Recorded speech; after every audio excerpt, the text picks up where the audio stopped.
Hello there. Welcome back, my friend. Hello, what have we here? Jedi, we've been expecting you. Knew I could count on you. Hello. Welcome to the rebellion. What fun!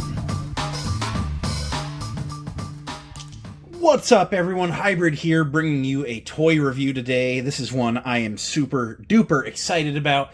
We are going to take a look at the Star Wars Micro Galaxy Squadron, the Razor Crest. This is the returned Razor Crest, revived, resuscitated from Season 2. This is apparently another Razor Crest, as in a replacement Razor Crest, and we will be seeing it in The Mandalorian and Grogu. This is a really, really cool ship to see come back. It was very iconic in The Mandalorian. It shed a single manly tear when it got blowed up in Season 2. I'm going to be honest, I was completely fine with the N1, but they decided they needed to get the Razor Crest back, so I hope it makes a lot of sense as far as the plot of the movie goes. But otherwise, let's go ahead and jump into this review, take an in-depth look at this ship, and see if this should be a pickup for you. Here's the ship in the box. This is a larger box, considering it is a larger scale vehicle. This is a $29.99 offering at Walmart. This ship features a ginormous window showing the vehicle and the figure accessories off nicely. Star Wars logo, Mando and Grogu logo, Series 9 Micro Galaxy Squadron logo, an image of the ship in flight, the Razor Crest in silver foil there, and then you have some images of it in flight under a Star Wars logo. You have some graphics showing you some of the features of it, wraparound window, wraparound stripe, Micro Galaxy Squadron logo. Around back, a hologram showing all the features once more. You can put the figures in the ship, and the ship does stuff. Star Wars logo. A cutout collector card, if you care to do that kind of thing. Disney Star Wars Micro Galaxy. Star Wars Micro Galaxy. More legal stuff, and a barcode underneath. Nothing to write home about. Very standard toy packaging stuff. So let's get this out of the box and take a closer look at everything going on here. Here's the Razor Crest out of the packaging with its figure accessories. I would like to go over those first.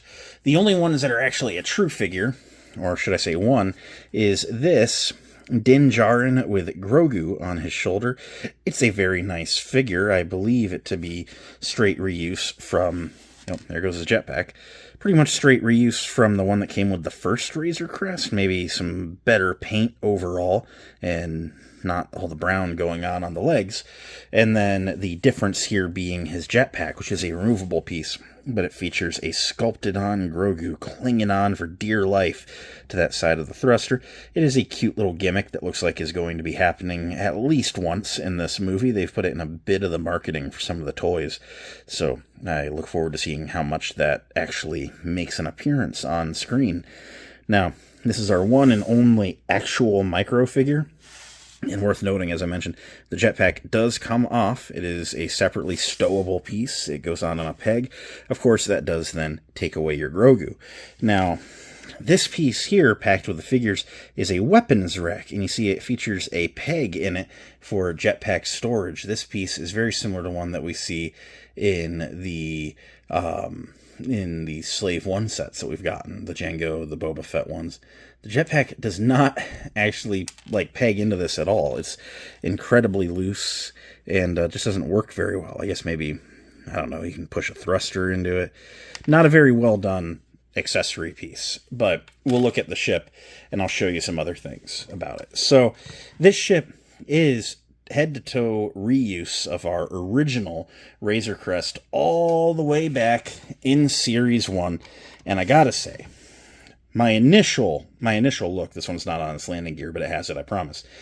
Initial looks are, what is going on here? This one just looks way better. It looks more metallic. It has a nice wash on it. It looks grimy. I mean, that's accurate to the show.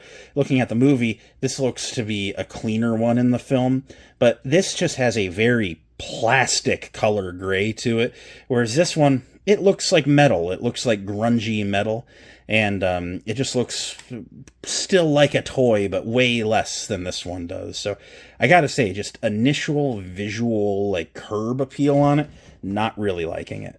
But setting that one aside, that was mostly just to tell you they are the same sculpt at their core. Looking at the ship, if you have that one, there are some things that are going to be exactly the same by virtue of it being the same, but features some nice bright yellow markings. Those are very nice looking, very flashy looking. There are many ways to access the ship. So here's one, the main side door. Let's get that landing gear out, right? So you get those landing gears folded out like so. Let me just recreate a scene for you. The Razor Crest is loaded, or is landed. They're getting ready to unload. This door opens a lot. This side door. It's got a nice sculpted staircase going on in there. But then when you actually look into the ship, you see Mando's weapon rack in there on the other wall, which then makes you wonder, well, why did they need this one? And that goes in a place further back along the vehicle. You can pull that side panel off. It gives you some visual access. Very small compartment. You know, you're not going to get your hands in there very much, but it might help pop the roof off. Once you take the roof panel off, it gives you really good interior access. And you see this bar over here. That was for, in the first wave of ships, we had gotten this ship with a mithril and carbonite piece. And now they've given us this weapons rack, which is removable, but it pegs in to the place like so. So now this ship has two weapons rack in it, and then also there's a carbon freezing chamber in there that opens up that just has no blocks of carbonite now. And that's cool.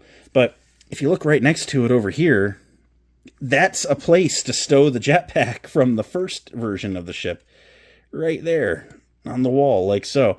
And so it just kind of makes me wonder, and it actually fits. So it makes me wonder, like, why even bother with this other weapons rack? And I tell you, it hinges, and I don't super like that.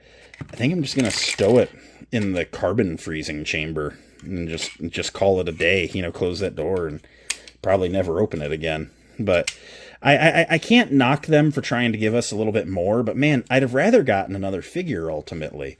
And that's kind of where I'm at on it. You know, there is a leaked figure. I know Adelphi Rangers picked it up on eBay of the blue pilot uniform Zeb from The Mandalorian Season 3, who appears to be in this movie a lot. There is talk of another Razor Crest coming. I think it's going to be a Target exclusive. I thought I heard something about it being electronic, or if not electronic, premium in some other way. And it just kind of, and so obviously that's got to be where that figure's coming from, because the figure exists. And it kind of makes this feel almost like a lesser offering with the cheaper gray plastic, I gotta say. I'm not a big fan of that, but anyways, there is a working ramp at the back of the ship as well, so you can go in the back door, the side door, however you want your figures to interact with it ultimately. I don't want to be super negative. The fact that there's another version coming and I suspect it's going to be better kind of makes me wish, you know, that either they just put all the effort into one, or they didn't, you know, hurt this one to make the other one better, like in comparisons. I don't know. But got some nice little gunmetal paint there. You got a little bit of metallics going on. Got some nice clean copper going on these engine exhausts. Some yellow paint in there to imply that it's, you know, lit and they're taking off. Spinning it around. You got some nice chrome on the dual barrels at the front. Matte black on the intakes in here. Something that I like about this, a lot of the new ships don't do this at all, but early waves, they made sure that all the big ships more or less had like removable panels to show you the engines. No special paint in there. It's just like a metallic-y silver. But it's just nice. It's just a little extra. And I feel like if they were making this mold today, they wouldn't have done that. But it was just nice back in the day. So, and you got to remember too, this is the third release of this thing. We had the standard in Wave 1, and then we had a Walmart exclusive Razor Crest. They had a bunch of panels painted blacked out because it came with an off-world Jawa and Queel to recreate the damaged one. I think Mando had the Mudhorn, like, muck decoing on them. I never got that one, but it was just another offering at least. But opening the cockpit, again, same as what we had before. No special paint. There are some indications of buttons and such in there. There's a singular chair for a pilot, and there's a peg behind that for Grogu on the pram, which is not included on this one. But you can take your Mando and fold him into a somewhat seated pose and push him into the seat like so. He doesn't sit super secure like some of the other ships. You know, you really know they're safely nestled in there. Oh, that didn't lock shut either. You see, I'm lifting it up, bouncing it, and that door's clapping. It's not actually There's nothing in it to make it click shut. I don't super like that. But he hasn't been kicked from a seat yet, so I guess that's all right.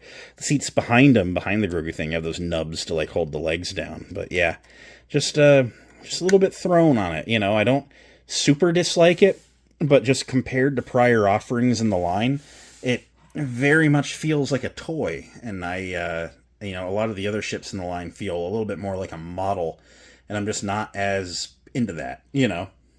Here we have both Razor Crests parked side by side, and I just feel like it makes for a little bit of a night and day difference between the two. This original one just looks way nicer in the paint department.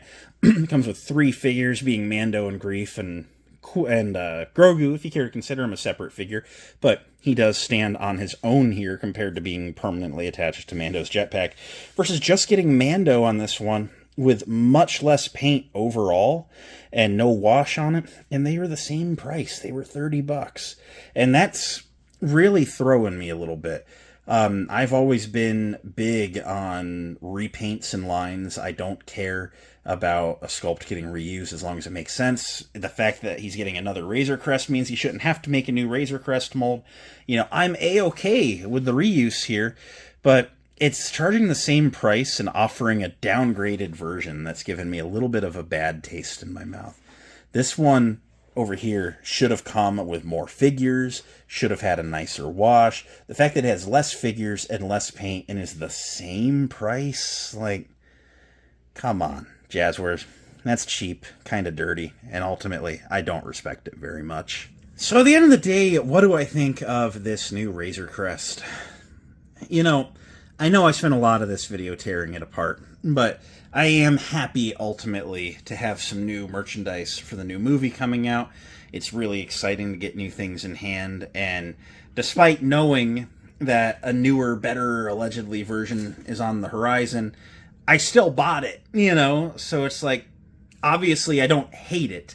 I definitely think that of the 3 Razor Crests that have been offered in the line so far, all based on the same sculpt with varying paint, this is the worst of them. And that is kind of sad, considering that this is the one that we should be the most hyped for. The fact that we got a Mandalorian movie coming. I mean, come on. Cinema! Go into the theaters! And you're going to cut corners here.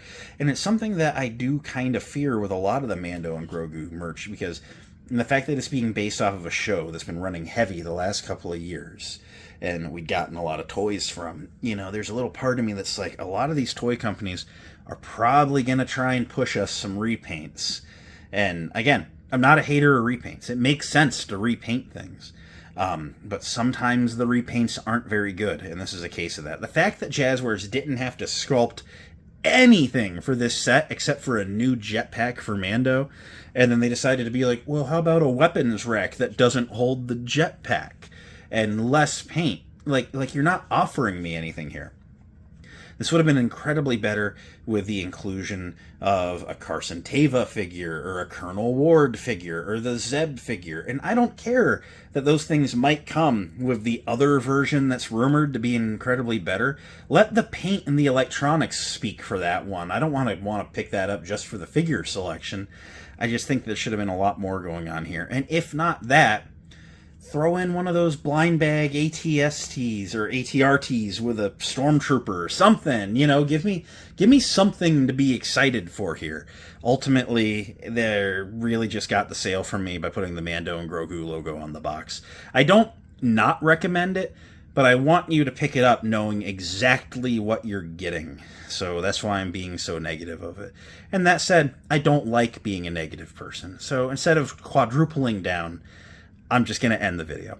Thank you all for watching my video. I greatly appreciate you taking the time out of your day to hear my opinion about, at the end of the day, is just Star Wars toys. So may the Force be with you. I hope to see you in the comments on this video, on the next video, on the last video. And until next time, have a good day. Bye.